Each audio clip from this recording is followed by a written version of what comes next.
E aí, Brasil, estamos ao vivo para aqui, voltando com o nosso UFO Podcast. Eu sou o Leandro, apresentador do UFO Podcast, e esse é o Paulo Barak Werner, um dos ufólogos mais renomados do Brasil. Ele é editor apenas da revista OVNI Pesquisa e também ele é o CEO, pode falar desse jeito, Paulo, do CIPFANI, que é um grupo de ufologia bastante antigo aqui de Minas Gerais. Hoje nós temos uma temática bastante curiosa. Ele vai nos contar uma expedição que foi feita ali em Fechados. Vou deixar ele explicar um pouquinho mais aqui, vai se apresentar também. E Fechados, para quem não conhece, você que é de todo o Brasil, é daqui do interior de Minas, ali da região da Serra de Cipó. Tá legal? Paulo, que bom o UFO Podcast voltou de novo, né? Eu tava apanhando, cara. Tinha gente brigando. Cadê o meu UFO Podcast? Tá aqui de novo, em novo dia, em novo horário, 3 horas ao vivo para todo o Brasil, sabadão. Aí a gente resolve o problema durante a semana à noite, né? Que o pessoal também brigava com a gente, né, Paulo? É. Não, mas esse negócio de live, eu penso assim, hoje em dia todo mundo está com a vida muito corrida, né? Antes de mais nada, né, quero agradecer o convite novamente a todos que vão assistir agora e depois, porque é sábado, muita gente trabalha ainda, né? E a gente sabe muito bem que live, dependendo do horário, é complicado, mas vai estar na rede, as pessoas podem assistir depois, né, tranquilo. Mas é isso, né? Então, eu agradecer de novo a oportunidade de estar aqui e falar sobre a expedição, sobre Fechados, e, por coincidência, a revista chegou da gráfica ontem, né? Chegou aqui, ó, tá até quente na minha mão, aí, ó. A sua tá aqui já, viu? Tá, e fala pro pessoal que quer comprar, como é que eles fazem para poder comprar essa revista aí? Eu vou... Porque não tem assinatura, né? Não, a assinatura, durante o trajeto aí da live, aí a gente conversa e eu falo como é que as pessoas podem adquirir, né? Beleza. Então, comanda o show, Paulo. O show é seu, eu sou só a parte técnica a partir desse momento. Vamos apresentar para todo o Brasil aqui, então, um pouquinho sobre essa expedição que foi feita em Fechados, interior de Minas Gerais. Bom, o que acontece? Eu vou tentar fazer um resumo, né, para não ficar a coisa muito... Fechados é uma pequena comunidade que tem ali perto de Santana do Pirapama, daqui até lá são mais ou menos 170, 80 quilômetros, mais ou menos, depende do trajeto que você vai fazer. E quando eu estava olhando no mapa sobre Tabuleiro foi um local que nós pesquisamos no passado, muito, eu, o Albert, né, a gente fez várias pesquisas em Tabuleiro, e é uma região que, na década de 80, acontecia casos assim, fantásticos, casos de abduções, supostas abduções, ataques, perseguições. Então, uma vez eu vendo uma reportagem e falou sobre essa comunidade, né, chamada Fechados. E eu falei assim, poxa, interessante esse local, porque lá não pega celular. É uma comunidade muito pequenininha e eles ficam meio isolados, né, ali no meio da serra do Espinhaço, né? Aquela serra que vai... Eu vou até te pedir para colocar a imagem número 1 aí, que aí eu explico melhor. Tá vendo aqui, ó, esse em um amarelo é a Cordilheira do Espinhaço. Ela começa basicamente aqui em Belo Horizonte, né? Praticamente aqui no centro de Belo Horizonte, e ela se estende até a Bahia, até ali Mucugê, e é justamente nesse corredor da Cordilheira do Espinhaço que aconteciam, né, os principais casos de ufologia em Minas Gerais e também na Bahia. Parece que é o prolongamento aí dessa... A gente fala um corredor de OVNIs, né? Eu já tive até algumas matérias que saíram até na antiga revista UFO, falando sobre isso.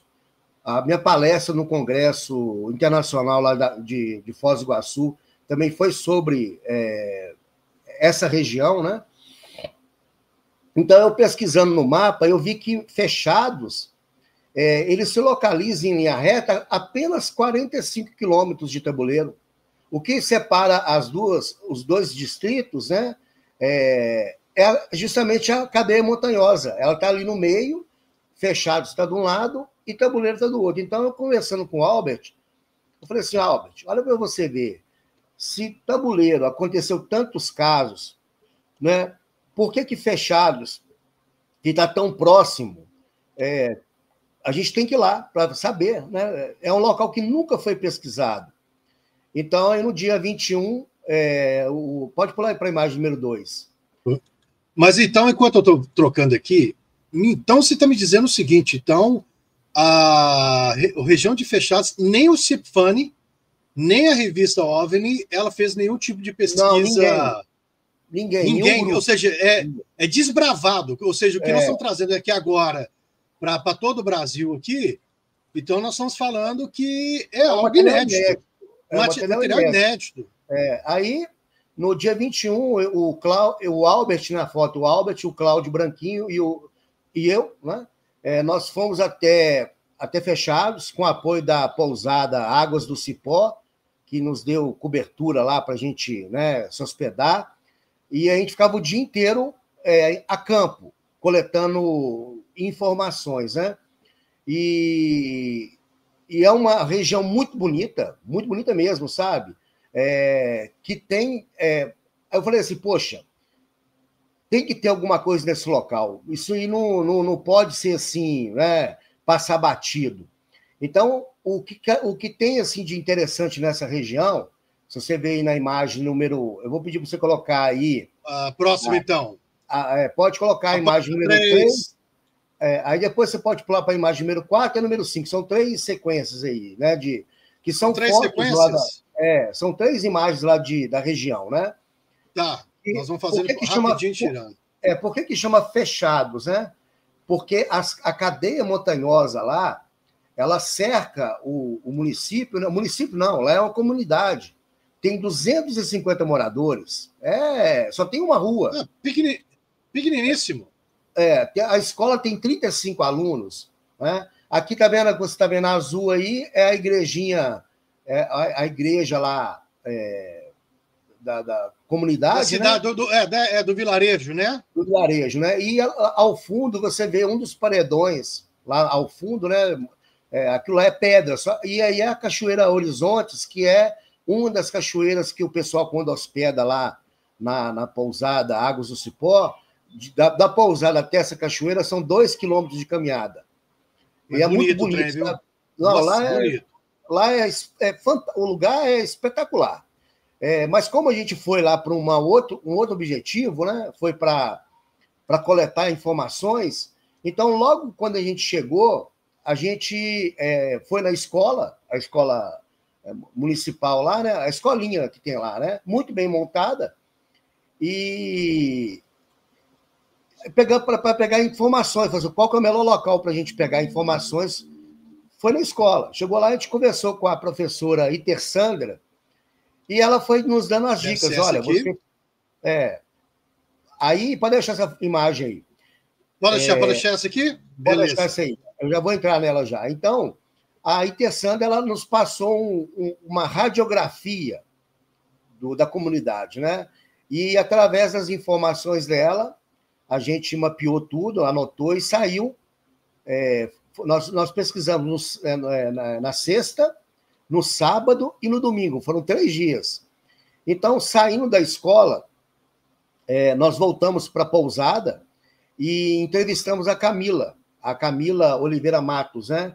E o que eu vou falar aqui é o seguinte: Tabuleiro, os casos que ocorriam em Tabuleiro na década de 70, 80, 90, que eu pesquisei muito lá, eram casos de perseguições, observação de luzes, né?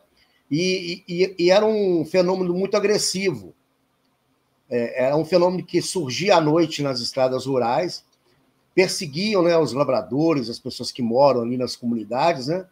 Então, e esse fenômeno ele perdurou por praticamente 2 décadas, né? Mais de 20 e poucos anos, sem mudar o seu padrão de atuação, né? Então, quando a gente chegou aí em Fechados, sim, nós coletamos casos recentes de perseguições e casos antigos, né?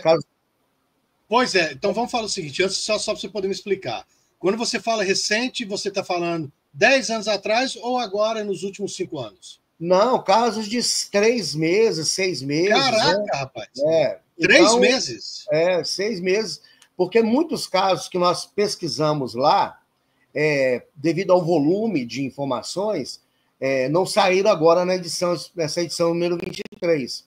A gente vai diluir, segunda.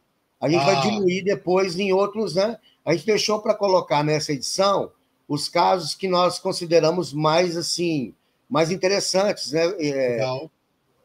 Tinha um pouco mais de elementos de dados. Então, o que aconteceu com a Camila? A Camila, ela contou para a gente que há 12 anos atrás, ela estava no ponto... que lá acontece? Fechados, como não tem nada, é só a pousada que tem lá e não tem mais nada. Não tem nada. É o local que o cara vai para poder descansar a cabeça. E a pousada ela tem uma mercearia que funciona para a comunidade, né? Só que as pessoas que moram lá em Fechados, elas compram tudo em Santana do Pirapama e tem um ônibus que vai 2 vezes por semana. Não é ônibus de empresa, não, é um particular. O cara ele vai em Santana com a lista do pessoal, ele vai no supermercado, ele compra tudo para o pessoal e traz. Aí o pessoal fica na estrada, e como lá não pega celular, o pessoal fica na estrada esperando o ônibus vir. Às vezes, se o ônibus atrasar 1, 2, igual uma vez que o ônibus quebrou, teve gente que dormiu na beira da estrada esperando o ônibus. Meu Deus! Então, assim, próximo de Belo Horizonte, 170 quilômetros, mas uma comunidade que vive parecido com décadas de 50, né, 60 na área rural. O pessoal ainda vive muito isolado. Então, o que aconteceu? Ela estava lá esperando o ônibus para trazer a compra, né? Ela e a prima dela, Jussara. E, em determinado momento, elas viram uma luz muito forte, que começou a vir na direção delas. Então, o que ela falou? Ela falou que, na hora que ela percebeu que aquela luz estava chegando muito próximo, e lá eles já têm assim, uma percepção do que é esse fenômeno. Eles não falam disco, eles não falam disco voador, nada disso. Esse termo disco voador, fomos nós, né, os cosmopolitas que levamos para lá. Eles geralmente se referem a esse fenômeno como luzes ou aparelhos, né, aparelhos. Mas eles chegam a falar aparelhos? Eles falam aparelho, né? Eu vi um aparelho. Porque, muitas das vezes, esse objeto, ele chega muito próximo e eles conseguem ver estruturas. Eles conseguem legal. ver ali detalhes de porta, né? Não é simplesmente só a luz, né? Então, o que acontece? Essa luz chegou muito próximo, então elas correram para debaixo de um pé de quina. Quina, acho que é uma fruta, né, que tem um cerrado. Elas correram para debaixo desse pé de quina. Aí você pode pular para a imagem aí, acho que é a imagem número 7. 7? Que é uma ilustração que a gente fez para o vídeo que a gente fez para o canal, né? Então, elas correram para debaixo da árvore e essa luz ela foi até ficar por cima da árvore. E elas ficaram ali quase que meia hora e essa luz em cima. Então, na hora que elas viram que a luz começou a perder intensidade, elas correram, voltaram para a casa da prima dela, chegou lá, elas contaram, né? Contaram o que aconteceu. Sim. E aí elas voltaram para o ponto, junto com os pais da Jussara, os tios dela, né? Para poder esperar um ônibus. Nesse momento, a luz já tinha ido embora. Então, assim, uma coisa que a gente reparou nessas pesquisas que o Albert, a gente faz aqui nessa região, é que é muito comum o pessoal da área rural, quando eles observam essas luzes, eles se refugiam debaixo de árvores. Sim. Você até mencionou isso já em podcast passado, né? E nessa expedição agora, isso ficou assim, ficou muito mais latente, né? E é interessante porque na roça, eles não falam árvore, eles falam pau. Eles falam assim, eu corri para debaixo de um pau. Então, a gente tem que traduzir, né, o linguajar mineirês para o resto das pessoas, né? Então, às vezes tem vídeo que eu tenho que legendar, porque fala tanto aquele, né, sotaque típico, né, do pessoal da roça, né? O coloquialismo também, palavras típicas, né, Paulo? Justamente, né? Então, aí a Camila, ela falou que, tirando esse caso, ela conhece, né, várias pessoas que passaram por situações muito parecidas. Então, quer dizer, o caso dela foi há 12 anos atrás. Então, aí da casa da pousada, a gente foi até a casa do seu Rubens, que é a próxima imagem né? Número 8. Que é muito interessante, porque o que ele nos relatou, né, o seu Rubens Soares de Matos, ele mora lá em Fechados, ele tem outro irmão que mora lá também, e o interessante é que ele contou para a gente que o irmão dele estava indo de moto para poder, como é que fala? Ir até na casa da namorada dele, e nesse intervalo apareceu uma luz muito forte, né? Ele deixou a moto no chão e escondeu debaixo de uma árvore. E ficou ali mais ou menos uma meia hora também, uns 20 minutos, né? Eu estou anotando aqui, porque eu esqueci de colocar uma imagem aqui. É isso que eu estou vendo. Tem a moto, mas a moto você botou para frente. Não, mas porque são dois casos que aconteceram com motos. Então essa não é não, essa é outra coisa. Não, essa não é não. Então, tá. Então vou voltar para o... eu vou anotar aqui que eu vou... Mas o que acontece? Aí o irmão dele ficou ali esperando, né, o objeto ir embora. Depois que o objeto foi, ele montou na moto novamente e saiu né, como diz, a 1.000 por hora. Ele até voltou para casa, né? Então, o seu Rubens, ele nos relatou também que ele mesmo já observou as luzes que atrás ele tem a serra. Então, ele já observou as luzes passando. Então, e o pessoal de lá, eles têm uma percepção muito clara do que é satélite, porque ali é rota de avião. Sim. Passa avião assim. A gente fez uma vigília, né, no final da live, que eu vou mostrar as fotos. Nós observamos em menos de 3 horas de vigília mais de 100 aviões, para lá e para cá. E eles estão acostumados a verem aviões. Eles sabem o que são os satélites da Starlink, eles sabem o que é um satélite, né? Eles sabem identificar. Porque o céu lá, assim, é aquela coisa maravilhosa, né? Não tem poluição luminosa nenhuma, então é o céu de brigadeiro, como diz o outro. E ele já observou várias vezes, né, essas luzes ali percorrendo aquela serra. Então, e são relatos recentes. Né? Ele falou que essas observações de luzes tem pouco mais de 3, 6 meses que ele já observou, né? Fora as outras pessoas que já observaram e que já entraram em contato com... Porque como é uma comunidade muito pequena, então tudo que acontece, todo mundo fica sabendo. Não é? Sim, claro.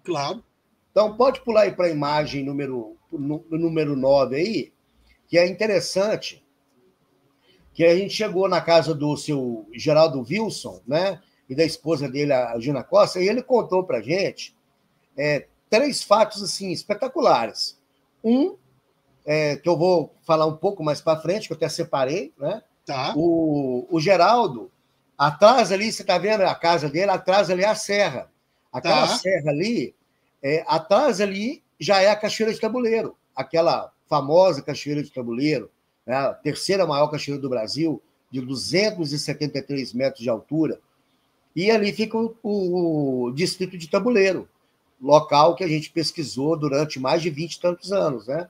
Pertinho de onde é que vocês pesquisaram. E a gente vai voltar em Tabuleiro daqui a um tempo, né? Mas o que o Geraldo nos contou?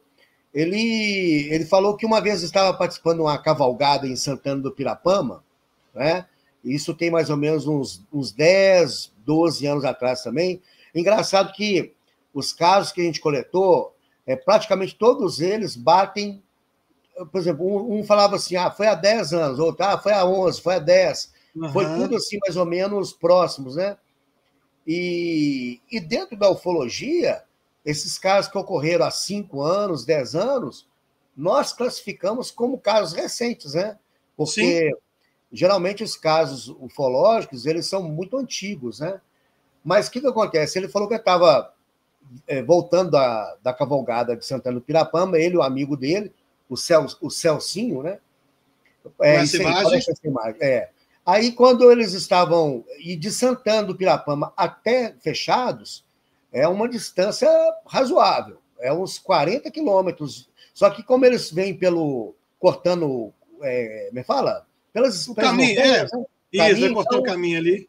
isso aí cai para uns 20 quilômetros, 18 quilômetros de cavalgada, né? Então, quando eles chegaram no alto de uma serra, eles observaram uma luz azul pequena. E aquela luz foi crescendo. Eles acharam estranho aquilo, né? Porque a luz foi crescendo e começou a chegar perto deles. E diz o Geraldo que os cavalos começaram a ficar inquietos.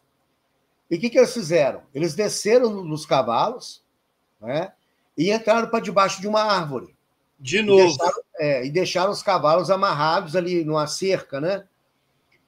Até que essa luz veio e parou por cima deles. Por cima. Ficou ali uns 20, meia hora em cima deles, parada.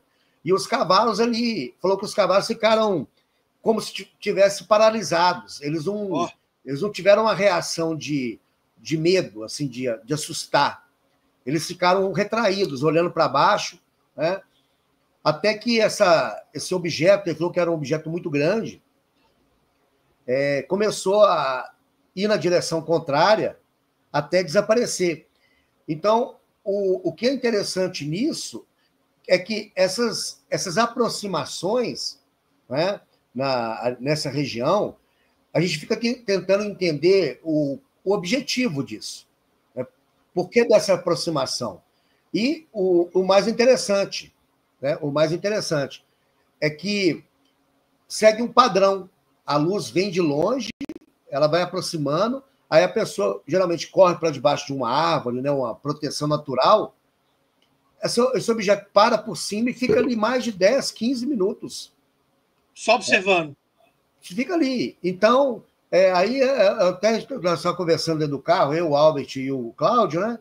Mas, poxa, vamos imaginar que realmente isso fosse uma nave inteligente de uma civilização avançada, que está ali em estudo.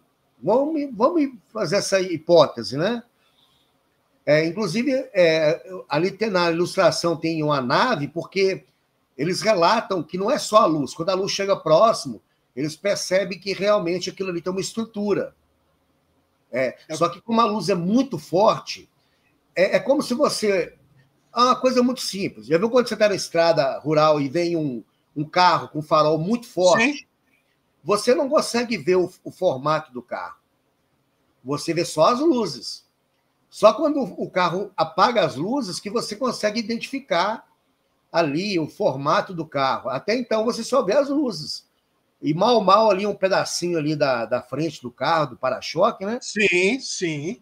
Então, a gente fica imaginando por que esses seres têm esse tipo de padrão e por que eles não conseguem ali esse obstáculo que é uma árvore, uma simples árvore, faz com que eles não ataquem as pessoas. Pois é, você já trouxe isso, o Albert também já, no primeiro UFO Podcast, em todas as pesquisas ufológicas que a gente tem acesso, é meio que natural. Todos os ribeirinhos, pessoas do interior, tem alguma coisa de luz, algo que... A primeira coisa que eles vão é para madeira, para algo de madeira. Tanto que você até trouxe um caso, acho que do tabuleiro, se eu estiver enganado, que a luz passa por cima de uma casa de madeira também, mas as luzes passam, mas não acontece nada. Justamente. É como se a madeira fosse algum tipo de proteção. Verdade. Então, assim, é um fato interessante e que a gente fica assim, pensando, poxa, mas por que isso? Né? Então, a nossa função como pesquisador é ir a campo e coletando esses casos. Eu falo o seguinte, a ufologia, nós, ufólogos, nós não somos cientistas. Eu sou jornalista, o nosso trabalho você já foi, né, Leandro? A gente já fez muitos trabalhos juntos, né, lá em Sete Lagoas, simpósios lá de ufologia, palestras. Você sabe que o trabalho do ufólogo é esse, é ir a campo, coletar os relatos e trazer, né? E, às vezes, nós damos a sorte de coletar ali evidências físicas, solo, né? Marcas no solo, plantas que foram queimadas, pessoas que sofreram algum tipo de ataque. Aí você consegue fazer ali um exame. Quer dizer, tem também aqueles efeitos que esse fenômeno provoca, que altera o ambiente. E a gente, às vezes, consegue analisar isso. Então, a ufologia, ela não é uma ciência, né? Mas nós podemos nos valer da ciência para fazer o trabalho. Então, tudo que a gente coleta, tudo que a gente consegue obter nessas pesquisas, isso é levado para laboratórios, né? Nós passamos isso para os nossos consultores, que são astrônomos, que são biólogos, químicos. Quer dizer, não é um trabalho simplesmente assim, vai lá, cata um caso qualquer e pronto. Não, a coisa não é assim também, não, né? É um trabalho muito bem feito, metódico. Aqui, a gente, obviamente, está só passando as imagens, tudo mais. Sim, claro. Isso tudo tem um relatório, né? A gente publica como saiu na revista. Pois é. É isso que eu queria falar, né, Paulo? Porque aqui no podcast... Revista, né? Pois no podcast nós estamos falando um overall, você está dando um relato do que foi a expedição, mas com mais detalhes e mais riqueza de detalhes, consegue isso junto da revista, e mais para frente você vai falar um pouco sobre como que a pessoa pode se tornar, de repente, até um associado seu aí. Sim, então, lógico. Então, quer dizer, o trabalho do ufólogo é esse. Nós somos coletores de casos, mas por que é importante isso? Porque muitos casos fantásticos da ufologia, eles começaram assim, do pesquisador indo a campo. Quantos casos fantásticos que hoje são conhecidos no mundo inteiro, que foram obtidos dessa forma, do pesquisador indo a campo, coletando esses dados, né, e trazendo a apreciação. Então, é dessa forma que nós trabalhamos. Então, pode pular aí para a imagem número 11, que tem um relato muito interessante do Ricardo. A imagem número 11. Deixa eu pegar aqui, do Ombus, né, como diz coisa. Deixa eu ver aqui. Não, essa é a 11A. Tá. 11A. Então, peraí, vamos pegar aqui, porque tinha um 11 aqui. É o do Ricardo, é do entrevistado. Depois você volta para essa daí, que é sobre... Sem problema. Mas o que acontece? O Ricardo ele também trabalha na pousada, e aconteceu um caso com ele muito interessante, que são aqueles casos que nós gostamos de obter. Ele era novo, ele tinha mais ou menos uns 8, 9 anos de idade. O que aconteceu? O pai dele trabalhava com carvão, ali próximo, né? Fica uns 20 quilômetros de Fechados, mais ou menos. A Serra do Doge, que fala. Conhecido como Serra do Doge. Tá. E os caminhoneiros iam buscar o carvão lá acho que no terreno do pai dele, né? Que mexia com carvão. Então, um desses caminhões que estava carregado com carvão, ele estava subindo a Serra do Doge e ele teve um problema. E essa Serra do Doge, ela é conhecida por aparecer luzes estranhas. Uhum. Né? E lá também aconteceu um acidente que ele falou, que um Doge, né, que é Doge antigo, ele caiu e matou todo mundo que estava dentro do Doge, por isso fala Serra do Doge. E aí o pessoal tem aquelas lendas, né? Aquelas coisas ligadas ao fato, morreu aqui algumas pessoas, então essas luzes são as almas das pessoas. Uhum. Quer dizer, aquela coisa do folclore popular. Né? Mas aí o que aconteceu? Ele falou que o caminhoneiro ficou com medo de ficar à noite ali esperando no outro dia o pessoal ir lá para consertar um caminhão, que não tinha como o pessoal ir naquele momento. Então o caminhoneiro teve que ficar lá até o outro dia. Nossa. Aí o caminhoneiro foi a pé até a casa do pai do Ricardo, E chegou lá e falou assim, agora eu não lembro o nome do pai dele, está na revista aqui, depois eu vejo. Falou assim, não tem como o Ricardo fazer companhia para mim lá à noite, não? Para mim não ficar sozinho? Acho que ele tinha uns 10 anos de idade, acho que é isso. E você sabe como é que é? Na roça, esses meninos de 10 anos de idade é mais esperto claro. que esses cavalão velho que tem aí hoje de 16 anos. É os meninos que sabem tirar leite, já trabalha desde cedo, né? Acorda às 5 horas da manhã para ajudar na roça. Quer dizer, é um menino de 10 anos, mas que tem alma de 18, né? Aí o pai dele falou, não, o Ricardo pode ir com você, né? Para fazer companhia lá. Beleza. Chegaram no caminhão, eles levaram garrafa de café, bolo, essas coisas para passar a noite, né? Entraram para dentro do caminhão e ficou lá batendo papo, escutando o rádio. Aí eles observaram bem lá ao longe uma luz subindo, né? Bem fraquinha. Eles até pensaram que fosse um carro. Só que essa luz, ela, em determinado momento, ela se deslocou e foi para uma área que não tem estrada. Aí eles assustavam. Olha, então não é carro, né?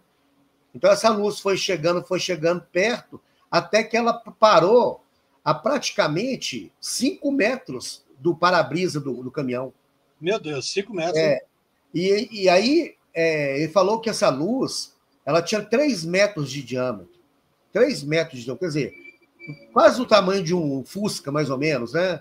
Ali, em termos de mensurar, né?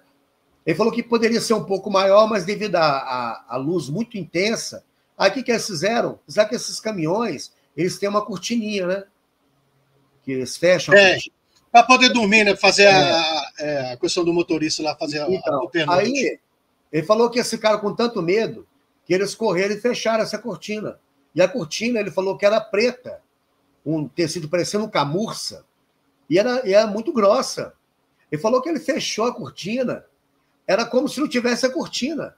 Nossa a luz estava passando pela cortina, de tão forte que era. Imagina que tipo de luz que era essa, né? E eles ficaram ali dentro morrendo de medo.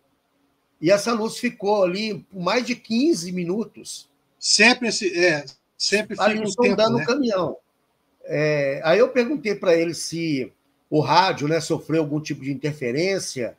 Ele falou ele falou assim, olha, Paulo, eu nem lembro, porque o medo foi tão grande que eu nem lembro do rádio. Ele falou que não é que ele não soube responder, ele não lembrava mesmo, né? Assim, provavelmente pode ter sofrido uma interferência que eles nem perceberam, né? Ali que é muito comum nessa região, essas aproximações em veículos, deles sofrerem alguma interferência eletromagnética, né? Então, o que aconteceu? Depois que essa luz foi embora, eles tomaram coragem e abriram a cortina novamente. E viram essa luz lá embaixo, já indo embora. Aí ele falou assim, olha, a gente não conseguiu dormir. Passou a noite inteira acordada ali, tomando café, comendo bolo e, tipo assim, né? O medo era deles ficarem dormindo, essa luz voltar e na cabeça deles, né, em momento algum, se vocês notarem nas entrevistas que nós fazemos, a gente fica tentando colocar palavras na boca, né, e forçar a situação. A gente nunca fica guiando a testemunha, a gente deixa a testemunha falar. Né? Geralmente o que nós perguntamos você observou algum formato, qual era a cor? A gente não interfere no relato em si, né? Porque tem pesquisadores aí que vão fazer entrevistas que ficam assim, mas essa luz queria te pegar, né? Queria te levar para dentro Quer dizer, induzindo a pessoa às vezes ela dá uma declaração que ela consciente claro. não iria dar, né? Então, mas é assim, né, Leandro? Sabe muito bem como é que funciona. Na ufologia, hoje em dia, a coisa... são poucos os grupos que realmente fazem uma ufologia raiz, que é a ufologia, o que nós fazemos, né? O que os pesquisadores do passado faziam, o que nós estamos fazendo. Hoje aí virou, com a internet, essa obrigação de alguns grupos de ficar postando vídeo todo dia, então a coisa perdeu o rumo, né? Mas vamos continuar, então.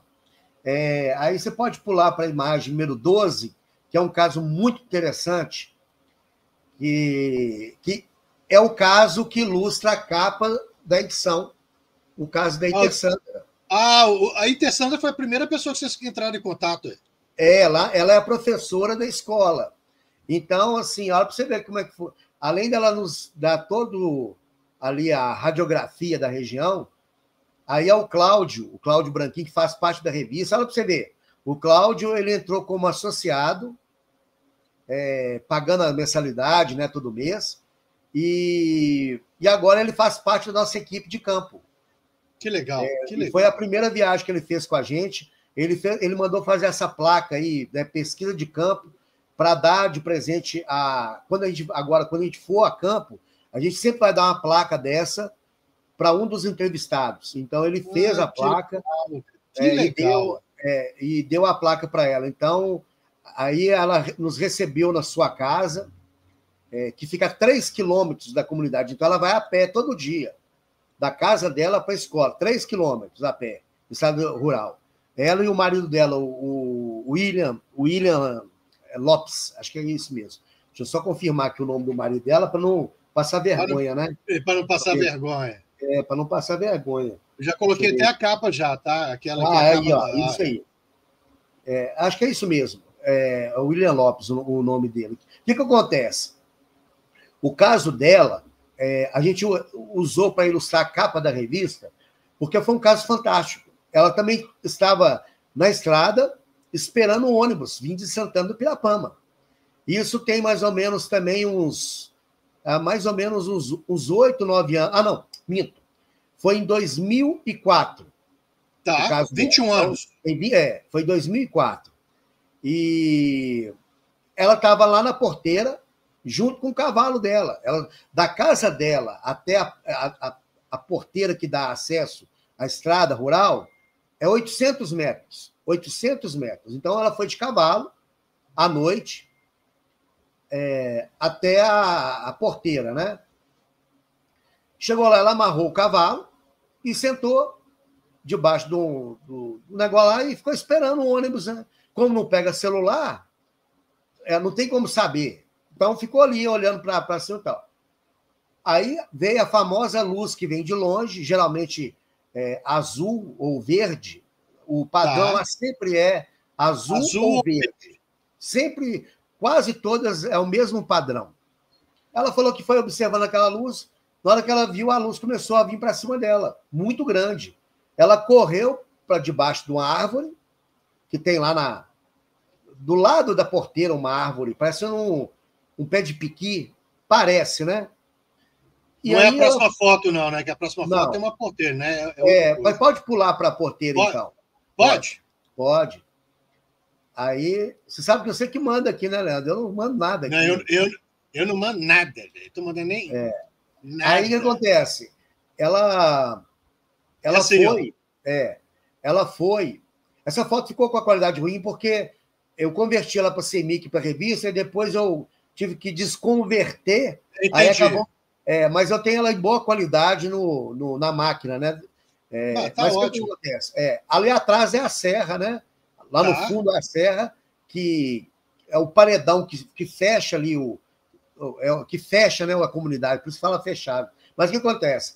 A árvore está aqui do lado do Albert, do lado direito do Albert, aqui no canto.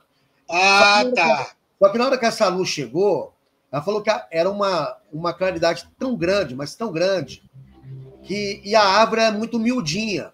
Sabe aquelas árvores de cerrado, que tem poucas folhas, né? E então, assim, é como se ela estivesse ali, como diz, né? Desguarnecida. Tá. Desguarnecida. Antes de entrar concluir, o caso dela me lembrou um caso que a gente pesquisou aqui em Vargem Grande, em Joana, do senhor que nós entrevistamos lá. Ele falou que o irmão dele foi perseguido por uma luz, e como ele é de cor, né, o senhor negro, ele falou que ele correu para debaixo de uma árvore, e aí ele estava usando uma camisa amarela e uma calça, era uma calça mais clara. Então, ele tirou a roupa do corpo para ver se ele ficava mais escondido. Ah, meu Deus do céu. Ele ficou só de cueca, jogou a roupa no meio do mato e saiu correndo para a luz não acompanhar ele. Isso está no vídeo lá do nosso canal, é Expedição Joana. É muito legal esse relato. Mas aí, voltando, quem contou isso para a gente foi o Zé Preto. Ele é uma figura muito conhecida lá em Joana, né? Uma comunidade pequenininha também, que tem perto de Vargem Grande. Mas aí a Intersandra, o apelido dela é Teia, né? Ela, na hora que ela viu que aquela árvore ali não ia oferecer uma segurança maior, ela resolveu correr e olha que loucura. Ela se escondeu debaixo do mata-burro. Tá vendo? Ela entrou dentro do mata-burro? O mata-burro, ele tem mais ou menos de profundidade ali, uns 40 centímetros. Tá. E é cheio de pedra, de vegetação. Ela entrou na greta ali da porteira e enfiou debaixo. Ela ficou debaixo ali para ver se aquela grade de metal, né? Protegia. Aquilo ali são trilhos, né, de trem, né, cortados, né? Ela ficou ali debaixo por mais de 20 minutos. Essa luz ficou em cima dela por mais de 20 minutos. Aí, na hora que essa luz ela começou a mudar de direção e ir embora, ela saiu de debaixo do mata-burro e ela esqueceu que tinha cavalo. Ela saiu correndo de volta em direção à casa dela, que fica a 800 metros. Ela foi, aí ela foi correndo. Na hora que ela deu por si, ela falou assim, poxa, o cavalo, né? Ela deixou o cavalo para trás. E ela disse que na hora que essa luz apareceu, o Cláudio perguntou para ela, né? E o seu cavalo, ele pressentiu? Ela falou que quando a luz aproximou, o cavalo dela assustou tanto que ele soltou. Ela falou, estacou. O cavalo estacou. O que é estacar? Ela falou que é quando o animal... Ele, do nada, não. Estacar é quando o animal ele se assusta. Ele dá um... Aí, inclusive, na capa tem até... né, a gente fez ele aqui, tipo, né, empinando Entendi. Um mote aqui. Então, ela foi e lembrou, falou assim... E também tinha um ônibus, né, que ela tinha que buscar as compras, porque senão ela teria que ir lá no povoado para buscar. Ela foi, parou, esperou um pouco, ficou ali e voltou a pé novamente até o local. Mas agora imagina, Leandro, você passa por uma situação dessa num lugar ermo. Por exemplo, esse local hoje é uma roça. Agora, imagine isso há 20 anos atrás. Mas continua sem luz ainda, né? Ou seja, ali de noite ali que vocês ficaram, deve ser um breu, né? Um breu total. Então, a gente fala assim, as pessoas que estão nos ouvindo, a gente ficou lá à noite, nesse mesmo local. E é diferente quando a gente passa a sentir aquela sensação que a pessoa teve. Que é muito fácil a pessoa falar assim, essa mulher ficou doida. Isso aí é mentira. Tá brincando. Gente, é uma pessoa séria. Ela é professora da escola municipal, uma pessoa muito querida na comunidade. E o objeto que ela viu também foi visto por outros moradores. Né? Não é um relato isolado. Mas, Paulo, eu acho que um ponto importante, se você me permite aqui... permite qualquer coisa para falar. Não, a gente sempre fala isso, acho que em todos os podcasts a gente sempre falou isso, e antes, né, de eu começar com o podcast com vocês aqui na Padofologia, nós sempre falamos isso, que grande parte das pessoas que já tiveram algum tipo de avistamento, às vezes eles não vêm a público exatamente pelo medo de serem... virar... motivo de piada, de anedota, aquela questão toda, né? Justamente. Então, assim, e olha que ela, por trabalhar na escola, ela poderia muito bem ter refugado, né? De falar, não. Só que ela falou assim, olha, aconteceu um caso comigo que me marcou muito. Né? E o marido dela, o senhor William, ele nos relatou que ele também, além de observar essas luzes, só que a longa distância, né? Ele não viu nada muito assim. Ele nos contou um caso fantástico que ilustra um pouco do temor que a Intersandra, a Teia, passou. Ele falou que um jovem chamado Daniel, ele saiu da comunidade fechados de moto. Agora que é aquela imagem. Aí, não, aquela de outro caso. Nessa não? Essa não, essa aí é da Cleite. Então, peraí. Foram 3 casos lá que a gente pegou com relação a motos, né? 3 casos. Aí ele falou que esse Daniel saiu de Fechados em direção, acho que a Santana do Pirapama. E na hora que ele chegou próximo ali mesmo da casa ali da Intersander, né? Ele viu uma luz muito forte. E ele parou a moto e deitou a moto no chão da estrada de terra. E a luz aproximou em cima dele, foi para cima dele, ele saiu correndo. Ou seja, estava de moto e saiu correndo. Ele largou a moto. Largou a moto. E saiu correndo, só que era noite escura, ele saiu correndo, foi entrando para o meio do mato, ele chegou na comunidade Fechados, que fica 3 quilômetros, todo rasgado. Ele chegou com a roupa toda rasgada, com o pé sangrando, cheio de cortes no corpo. Né? Andar de noite no cerrado. Então, assim, aí olha para você ver o nível da coisa. O que leva a esse fenômeno nessas regiões, o que ele provoca? Então, as pessoas gostam muito de menosprezar, ou até levar a coisa em brincadeira, mas não. As pessoas que vivem nesses locais, eles veem esse fenômeno de uma outra forma, de uma forma agressiva. Né? Tá. Praticamente todos os relatos, eles têm uma conotação agressiva. Por quê? Quando essa luz aproxima, as pessoas se assustam. Então, elas saem correndo, igual a Iter, Sandra, que escondeu debaixo do mataburro. Agora, igual o Albert falou, né? E se tivesse uma cascavel ali? Tivesse um animal? A primeira coisa que eu pensei. A gente ficou lá 2 horas, a gente viu cobra, a gente viu aranha, pertinho da gente ali, ó, né? Então, porque Cerrado, à noite, ganha vida, né? Sim. 1 milhão de animais que vivem no Cerrado durante a noite. Então, esse Daniel, ele chegou lá em Fechados, todo arrebentado. Aí o pessoal teve que acalmar ele, que negócio todo. Aí eles foram lá com ele a pé até buscar a moto, e aí de lá ele ia embora. Então, quer dizer, aí o William nos contou esse relato. Aí o Cláudio perguntou para ele assim, que ele tem muita criação lá. Eles criam gado para fazer queijo, né? Nós compramos um queijo deles lá. Eles têm porcos, galinhas e tudo mais. O típico de uma fazenda do interior mesmo. Aí o Cláudio perguntou para ele se alguma criação dele já tinha aparecido morta de forma misteriosa ou desaparecido. Ele falou que sim, que já desapareceu criações dele lá. E geralmente, não é simplesmente um ataque de onça. A onça, ela consegue pegar um animal e levar quando é um animal menor. Um animal maior, né, um boi, um porco maior, é mais difícil, né? E sem contar o barulho, né, que isso produz. Então, pode ser que esses seres, vou colocar entre aspas, que estão ali pesquisando essa região, eles vêm coletando esse material biológico ali há muito tempo. Tá. Né? Então, quer ver, agora vamos pular aqui para... agora eu estou aqui na... você pode pular agora para a imagem número 14 aí da Cleite. Aí está chegando nos finalmente aqui já. Não, tranquilo.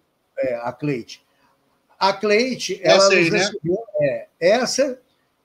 O que ela nos contou? Ela mora ali também há muito tempo.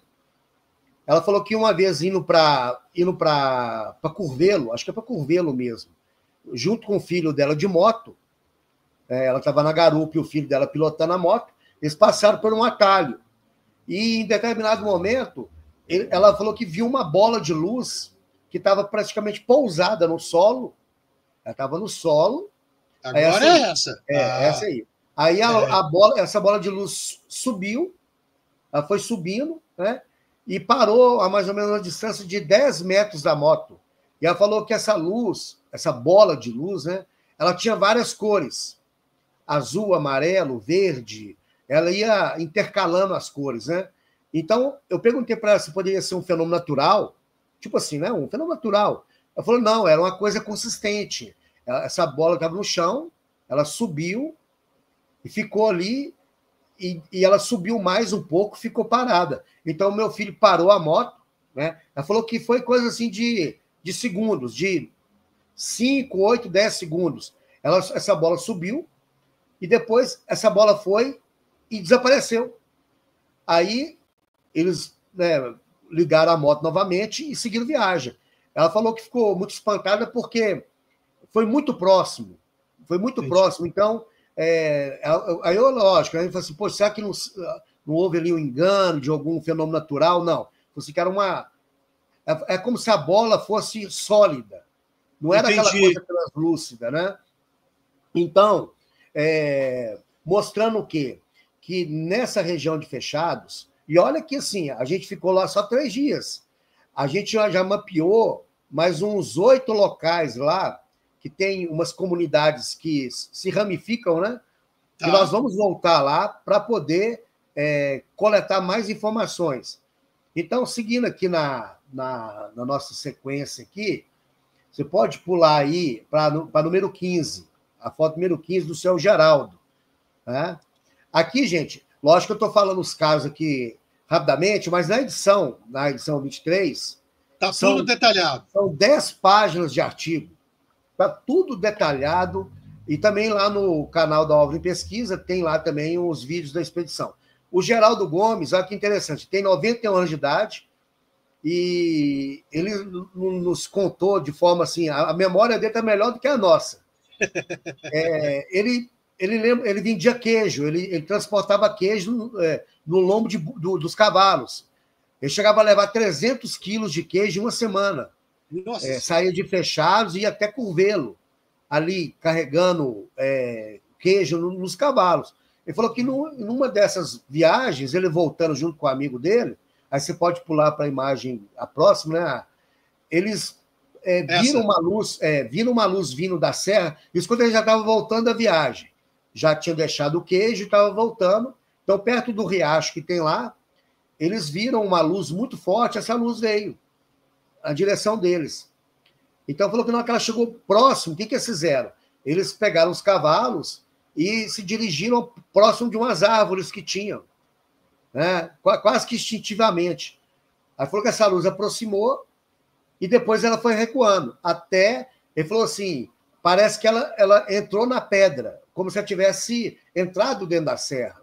Né? Ah, entendi. Entendi. Só que talvez, às vezes, é o ângulo de observação, né, dele que deu a ele esse entendimento. Mas aí eu te pergunto, né? Que fenômeno natural, e olha que eu vivi a minha vida toda no meio do mato, eu já vi tudo que você possa imaginar. Geralmente esses fenômenos naturais, igual o relâmpago globular, né, fogo-fato, essas bolas de gases que dão geralmente em região que tem muita matéria orgânica, geralmente esses fenômenos são muito efêmeros. São fenômenos que ocorrem em segundos. Por exemplo, o relâmpago globular, é raro um registro dele de mais de 5 ou 10 segundos. Muito raro. Né? Não existe na literatura científica relatos de um fenômeno natural luminoso que dura esse tempo todo. E outro detalhe, que tem uma movimentação, entre aspas, inteligente. Ou seja, aquela luz que aproxima e depois ela recua. Ou quando a pessoa corre para debaixo de uma árvore, ela vai para por cima da árvore. Ou seja, se fosse um fenômeno natural, ele teria que ser aleatório. Ele não teria um padrão fixo. Né?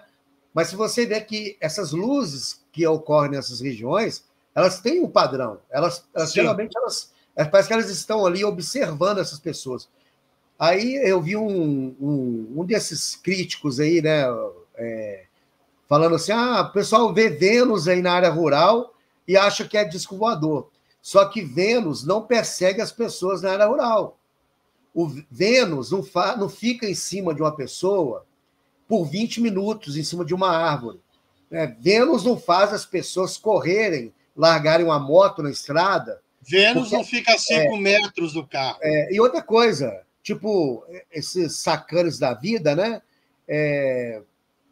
as pessoas da área rural, elas têm mais conhecimento dos fenômenos naturais do que muito astrônomo, do que muito físico. Você pega um físico que foi formado na UFMG, que fica só ali dentro das quatro paredes, uma pessoa da área rural tem muito mais conhecimento de observação dos fenômenos naturais do que ele.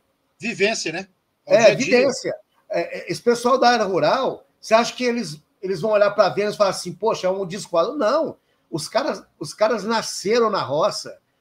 Você vai pegar um cara de 80 anos de idade, vai falar que ele confundiu Vênus com o disco voador?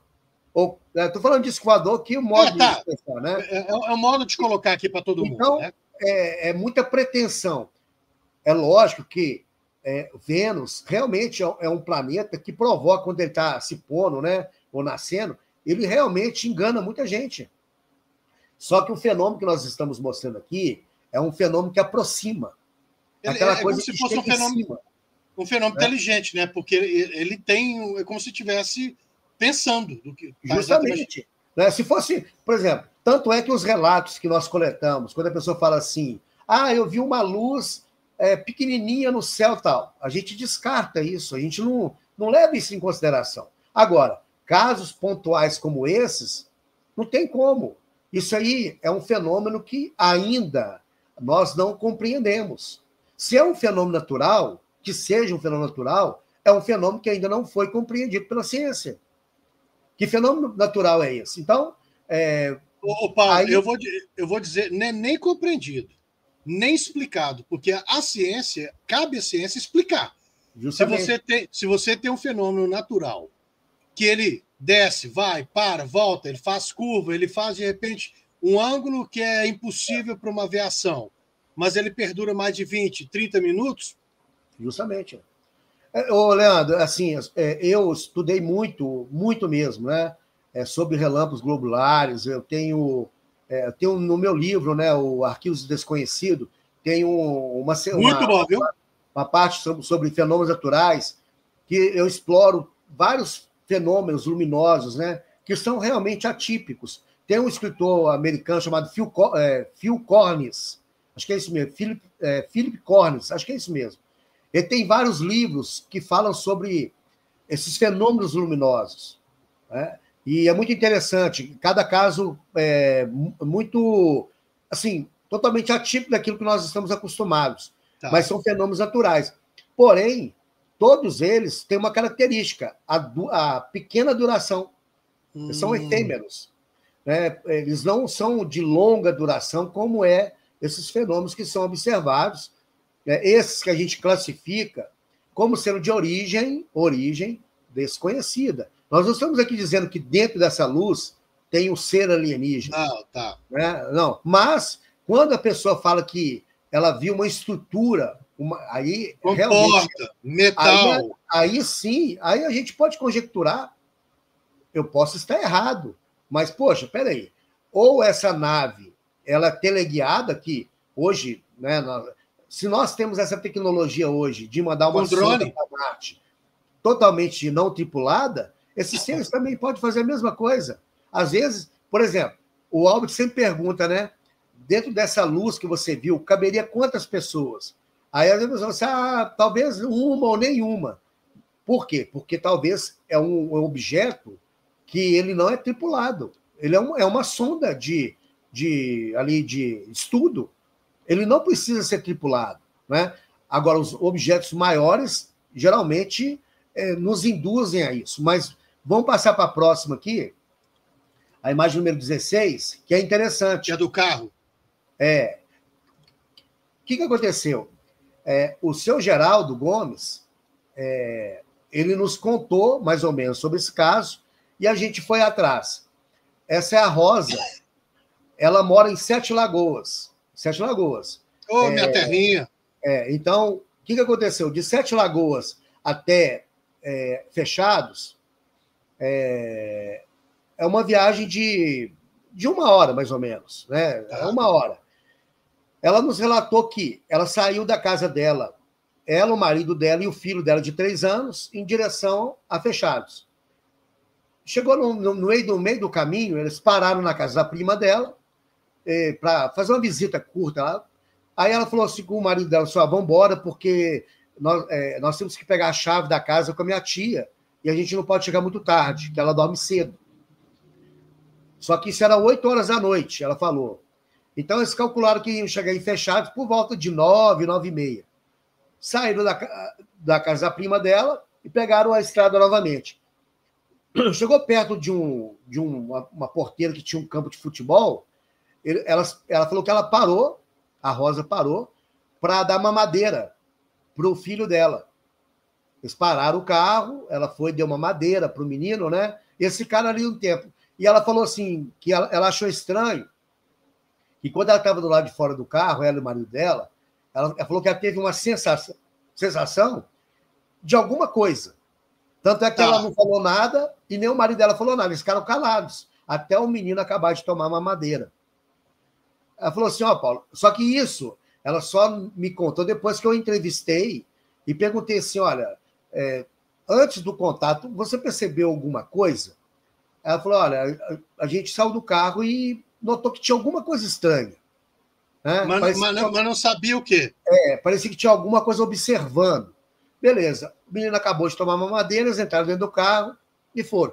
Chegou perto de uma porteira, ela parou o carro e ela foi lá abrir, né, a porteira, a tronqueira, né? Não é porteira, é tronqueira.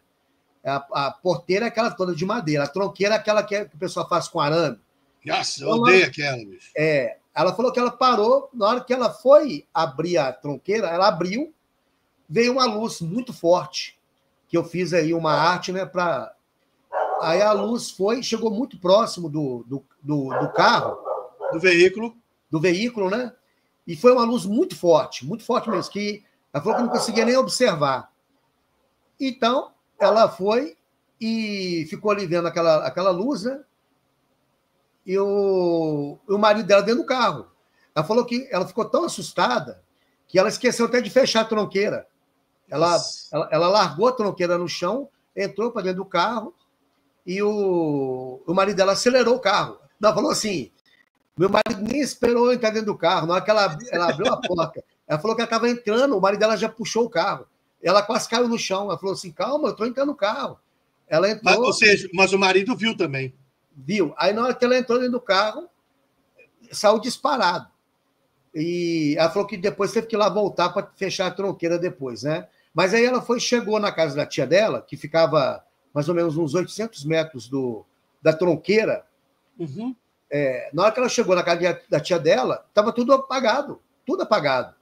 Ela achou estranho, falou assim, poxa, né? 9 e pouca da noite, a minha tia está dormindo. Ela chegou lá e bateu palma. Aí acendeu a luz, a tia dela abriu a porta. Aí a tia dela falou assim, nossa, mas você demorou, hein? Aí ela falou assim, uai, como assim? Aí elas entraram, ela ofereceu um café para eles lá e tal. Entregou a chave da casa dela, né? Que a tia dela ficava com a chave da casa deles lá. Aí a tia dela virou e falou assim, já são muito tarde. Aí ela falou assim, tia, você está dormindo muito cedo? Não, vocês que chegaram tarde. Beleza, ela entrou dentro do carro, logo na frente era a casa, ela parou, desceu, ela virou para o marido dela e falou assim, a minha tia está ficando doida, porque ela falou que a gente chegou muito tarde. Na hora que os dois entraram, né, tiraram as malas de dentro do carro, eles foram pegar o celular para ver, era 2 horas da manhã. Meu Deus, 3 horas de não, ausência? Quase 5 horas, né? Quase, porque saíram, eles tinham que chegar 9h30. Ah, sim, era 8 e pouco, né? Não 9, né? Então, quer dizer... 5 horas de ausência. Eles tiveram quase 5 horas de tempo perdido. Aí, ela falou que ela nem falou nada e nem o marido dela falou nada. Eles ficaram mudos, né? E depois de um tempo que ela comentou isso com o Geraldo, né? Que é o vizinho dela, que nos relatou isso. Então, o que acontece? Aí eu consegui o telefone da Rosa, entrei em contato com ela mora em Sete Lagoas, e ela vai nos dar uma entrevista exclusiva. Que legal. E aí, lógico, aí na entrevista que eu fiz, na revista está aqui, eu fiz algumas perguntas, né? Ela falou que depois desse evento, ela era uma pessoa muito sociável, ia muito em festas, estava sempre com os amigos, né? Depois desse fato, ela se isolou. Ela não... E uma pergunta, Paulo. É recente esse? Esse dela tem... Ela, quer ver? Deixa eu ver quantos anos que tem. Deixa eu ver aqui. Só um segundo aqui, quer ver? Tá legal. O caso dela aqui, quer ver? Foi em 2010. Relativamente recente, 15 anos. 15 anos, Para você ver a coincidência. Os casos que ocorreram lá em Fechados, que foram mais agressivos, todos praticamente é dessa época. 2010, 2006, 2008, 2016, tudo mais ou menos isso. Só que ela falou para mim que depois, ela voltando para Fechados, isso há uns 3, 4 anos atrás, ela observou outra luz. Só que isso aí é um outro detalhe que mais para frente a gente comenta. Mas aí, legal. Ela falou que ela passou, ela separou do marido dela, né? Hoje ela é divorciada, e ela falou assim: Paulo, hoje a minha vida é completamente diferente. Eu era uma pessoa extrovertida, eu gostava de muitos amigos em casa, acabou. E ela não dorme direito mais. Ela falou que ela sente muitas dores no pescoço. Aí eu falei assim: mas chegou aí no médico? Ela falou assim: não, nunca olhei. Então, quer dizer, nós vamos fazer um trabalho em cima dela, mas olha para você ver, ela, o esposo e o filho de 3 anos, um lapso de tempo de quase 5 horas. Meu Deus. E na cabeça dela é como se fosse uma coisa curta, né? Não, para ela não passou, para ela não teria passado um segundo. Ela falou que foi um momento de entrar dentro do carro, quer dizer, para ela o filme não teve corte, não teve edição. Então, a gente está trabalhando com um fenômeno que não é simplesmente uma luz que aparece. Esse caso que nós coletamos lá em Fechados nos mostra que é uma realidade e que acaba até transformando as vidas das pessoas. Ela mesmo, para mim conseguir o relato dela, foi suado. Ela não queria dar entrevista, entendeu? Inclusive, o nome que eu estou dando aqui não é o dela, é o nome... Não, perfeito. É o nome, né? Perfeito. Inclusive, saiu na revista também esse nome, Rosa, mas o nome dela não é Rosa.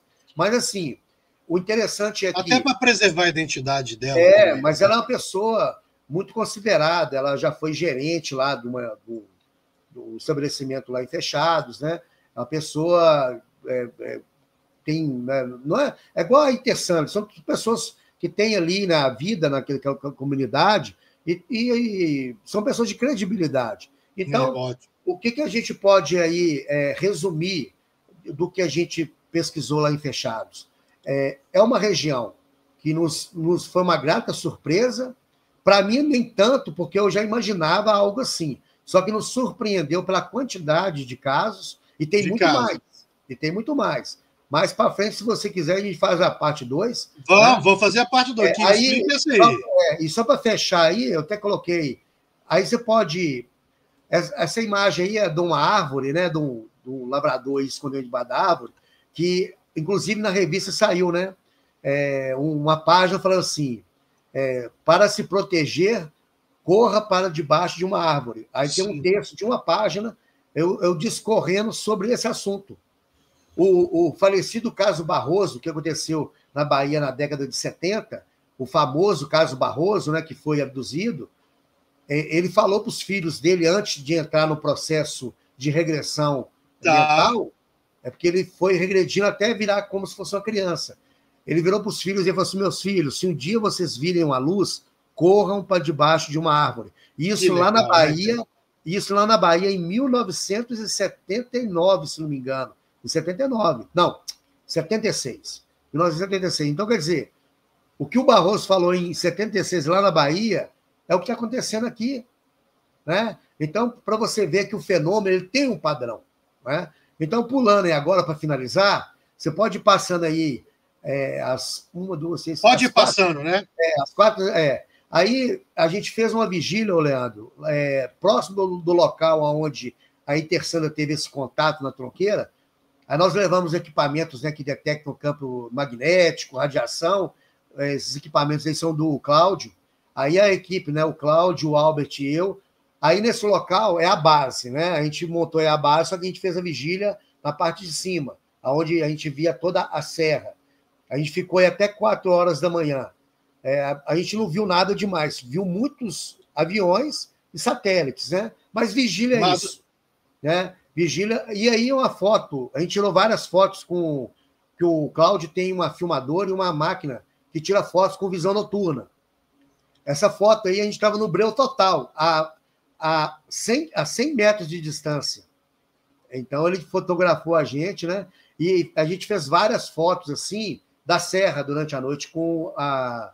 E aí o local já estava escurecendo, né? Que a gente estava lá fazendo a pesquisa, lá ao fundo da serra, e a gente fez a vigília um pouco mais para cima. Pode passar a próxima aí.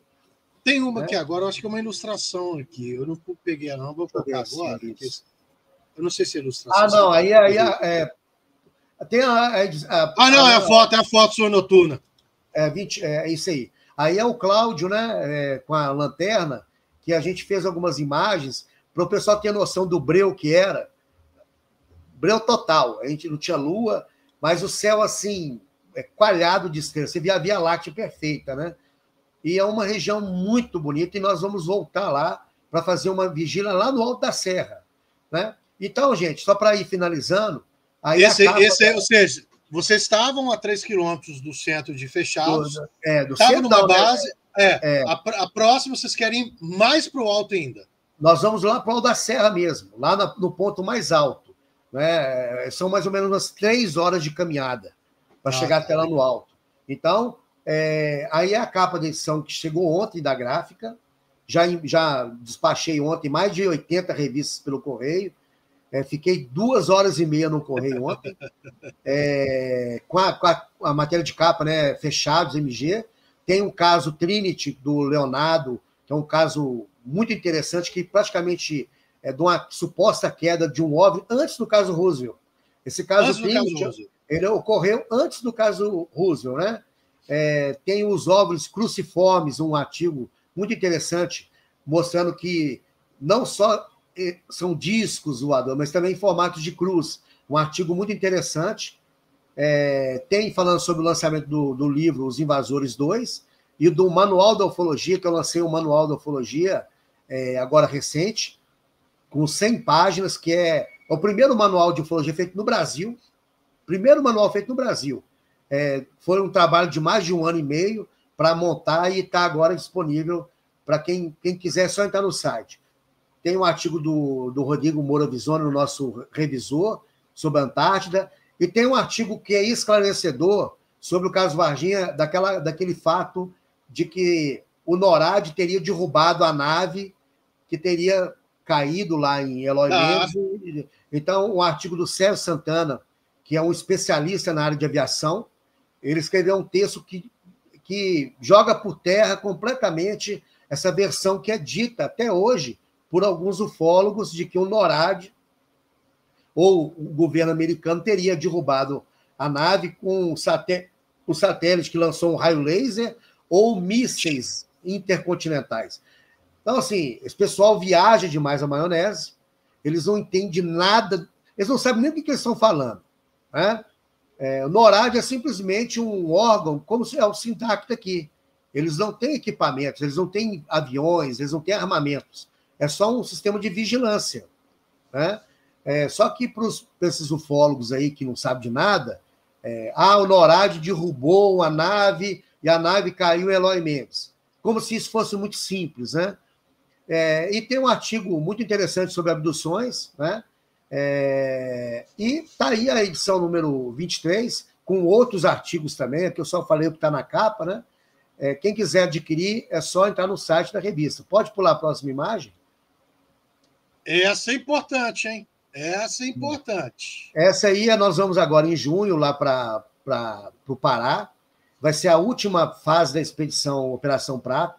Dessa expedição vai surgir mais uma edição especial. Aí, quem quiser colaborar com a expedição, quem nos ajudar financeiramente, vai ter um nome na revista, vai receber a revista e ainda vai ter um nome lá como agradecimento, né, que ajudou a patrocinar a expedição. É só entrar no site lá da revista, OVNI Pesquisa, que lá tem um link, embaixo tem lá um link lá para doar qualquer valor. Aí a pessoa que doar algum valor, ela tem que nos mandar um recibo e dizendo, né? Porque às vezes a pessoa pode fazer a doação e não se identificar. Nós queremos que ela se identifique para poder receber a revista e tudo mais. E até mesmo quem tiver alguma dúvida sobre a expedição, é só entrar em contato com a gente, né? E vai ser agora em junho de 2000, no comecinho de junho, nós vamos lá para... E a Keline Borges, que está comandando lá, fazendo um roteiro nosso lá no Pará dessa vez. Nós vamos ficar 7 dias lá no Pará. Keline, Albert, que já esteve aqui conosco já, né? A Keline é fera. E, para finalizar, a última imagem aí, né? Do meu livro, que vai chegar da gráfica agora, Os Invasores, volume 2. E tem vários... O que eu fiz? Eu peguei todos os meus casos, é lógico que não todos, mas os mais emblemáticos, coloquei no volume 1 e agora no volume 2. Por quê? Porque nós temos aquele grande problema, né, Leandro, que é aquela doença que é falta de grana. E se a gente tivesse dinheiro, a gente fazia um livro de 500 páginas, colocava tudo. Mas aí a gente faz aquilo que está dentro da nossa realidade. Então, o primeiro livro saiu, com apoio de vários associados, né? E agora o 2 já está pronto, já está chegando da gráfica. Eu até recebi uma mensagem da gráfica hoje. E assim que chegar, o seu está garantido. E a revista também está aqui, sua. E esse volume 2 tem o caso Bebedouro, tem outros casos interessantíssimos, né? Que eu abordo aí no volume 2. E quem quiser ainda participar, a vaquinha do livro ainda vai até o final do mês. E quem participar da vaquinha ganha um busto de um ET que eu faço, né? Que é um busto de um ET Grey, muito bacana, de 13 centímetros de altura. Lá no site tem as informações. E é isso, Leandro. Eu quero agradecer o seu convite, né? Estou à disposição. Em breve vai começar também o nosso programa na Rádio 98. Eu só não vou falar a data, porque eles estão reformando lá os estúdios, né? Eu fui lá semana passada, eles estão quebrando tudo. Porque estão ampliando lá na Rádio 98, eles estão fazendo vários estúdios, porque eles estão com a grade. Eles vão fazer vários programas. E um desses programas é comigo e com o Albert, né? Que é uma extensão da coluna De Outro Mundo. E vou só esperar eles acabarem lá a reforma e começar. É um fato inédito, né? Porque é a primeira vez na ufologia nacional que um grupo de ufologia tem essa abertura de uma TV aberta, porque a 98 é uma TV aberta, é uma rádio e TV. E eu vou te convidar para você ir lá no programa, para a gente relembrar... Será um prazer, será uma honra. Para a gente relembrar as nossas pesquisas lá em Sete Lagoas. E você já está na lista dos convidados, tá bom? Não, top demais. Gente, olha, eu vou falar o seguinte, Paulo, cara, isso... Hoje, o que vocês estão assistindo aqui, você que assistiu ao vivo e vai assistir depois de se gravado, é uma ponta. É uma ponta. O que é importante, por que eu fiquei muito curioso? Nós estamos desde o ano passado, né, Paulo, sem o UFO Podcast rodar. O Fan TV deu uma parada, eu estou voltando agora de novo. Desculpa aí. A gente começou no sábado hoje, pode ser que a gente volta para uma sexta-feira à noite, 21 horas. Estamos fazendo um teste porque é melhor para você que está nos assistindo, mas também tem que ser o melhor horário para quem vai ser entrevistado, né? Que é uma dificuldade, às vezes, fazer essa coisa, né, Paulo? E o que é importante, porque na hora que eu vi o Paulo postando fechados, eu já conheço o Paulo tem pouco tempo, tem 15 dias que eu o conheço, né, da pesquisa que ele faz, eu nunca tinha visto ele mencionar fechados. E eu falei assim, eu fiquei muito curioso, falei, mas peraí, eu não conseguia puxar, falei, cara, vamos fazer um especial, um episódio só sobre fechado, sobre essa expedição sua. E ele acabou de trazer para vocês, você que está assistindo aqui conosco ao vivo, no final, está assistindo isso aqui gravado, é tudo material novo. Sim. Ou seja, não é coisa que está sendo redundante voltando. Tudo, mas tem coisa que aconteceu 10 anos, tem 15, 20 anos. Tem muita coisa. São casos inéditos, que nunca foram... São casos inéditos. E tem dessa da Rosa, que vai ser mantida a identidade por uma série de motivos, tem que se preservar a identidade da pessoa, que tudo transparece que nós tivemos um caso muito forte de abdução total, e possivelmente com os 3 ocupantes. Eu já é interessante que eu já pesquisei um caso, né, lá em Turama, de uma família inteira que foi levada para dentro da nave, né? A neta do seu Caiano, que tinha 4 anos, a Lavínia, ela foi a única que ficou consciente e Eu lembro que lembra, você né? contou essa, você contou isso aqui no UFO Podcast. Então, assim, só que esse caso da Rosa é uma coisa muito melindrosa, porque ainda mais que ela se separou do marido, então aquela coisa, é coisa familiar, você entende muito bem como é que funciona. Então, às vezes, a pessoa não quer se expor, né, de não virar chacota. Então, talvez ela nunca vá se pronunciar abertamente, mas só pelo fato de ela ter me dado uma entrevista e ter me dado autorização para poder divulgar a história, já é fantástico. Quer dizer, significa que esses casos, entre aspas, de abdução, eles continuam acontecendo. Só que o que acontece? Se ficar em casa, esses ufólogos que ficam aí fazendo lives só no computador, eles nunca vão ter acesso a esse tipo de informação, porque se não sair de casa e não pegar estrada de terra igual nós pegamos, quase 70 quilômetros de estrada de terra, e sofrer ali com calor, nunca vai pegar nas mãos um fato desse. Então, eu fico feliz porque eu tenho hora que eu pesquiso assim na internet, algum caso que eu pesquisei, aparece vários podcasts, várias lives, o pessoal citando o meu material, e olha que sacanagem, Leandro. Poucos que citam meu nome, usando o material da revista, fotos que eu tirei, imagens que eu fiz, e nem o crédito eles dão, né? Mas tudo bem. É vida que segue. Pelo menos eu tenho a consciência de que o meu trabalho ele é feito com seriedade, credibilidade, e eu corro atrás. Eu não copio nada dos outros. Nada. Não copio nada dos outros. Tá certo. Às vezes demora... A revista Obra em Pesquisa demora 3 meses para ser feita, porque ufologia não é padaria. Quem faz revista de mês em mês é porque não pesquisa. Está copiando pauta, né? Ctrl-C e Ctrl-V, Ctrl-C e Ctrl-V. Né? Aqui não. Ó. Isso aqui ó, é um trabalho de pesquisa de campo. Então, demora 3 meses para ser feita, mas quando sai, é um material que você pode colocar na biblioteca e falar, ó, isso aqui vale ouro. O nosso trabalho, eu incluo você, Léo, porque você fez parte disso durante um bom tempo, o nosso trabalho vai ficar para a eternidade, cara. Isso aqui, ó, não é um blogzinho, não é um sitezinho de internet. Isso aqui, ó, é uma revista impressa, né? Tem registro e tudo mais. Então, isso aqui, ó, fica para a posteridade. É o nosso trabalho, o nosso legado. Então, e agradecer por você abrir esse espaço para a gente divulgar esse material. Ô, Paulo, você não tem que agradecer, cara. Somos nós que agradecemos e todas as pessoas que são curiosas, interessadas nesse assunto sobre ufologia, sobre, vamos falar assim, coisas que a gente não consegue explicar ainda, tá legal? Gente, estou deixando aqui para você. Entra, clica lá, www.ovnipesquisa.com.br, conheça o trabalho. Eu não quero ser associado, só quero comprar uma revista, só quero ver uma coisa. Entra. Ou seja, ele não cobra para você entrar no site dele, tá? Ele só está convidando para você conhecer. Claro que dá de graça também não dá, né, gente? Não dá para você pegar tudo gratuitamente, porque essas expedições, vigília, tudo tem um custo.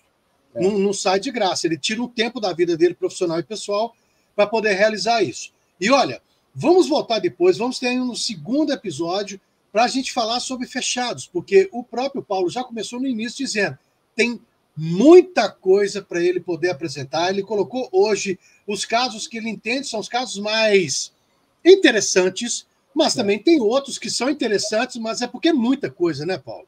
Tem sim. Aí você marca aí e a gente volta.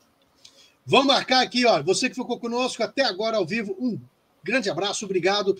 Não se esqueça de se inscrever, deixa seu curtir, faça seu comentário, compartilha e fica atento. Siga a gente no Instagram, siga a revista OVNI também no Instagram para você saber das próximas datas. E é isso aí. Muito obrigado, Paulo. Até o próximo episódio e fica sempre ligado no Estúdios Fan TV. Até mais. Tchau, tchau. Obrigado.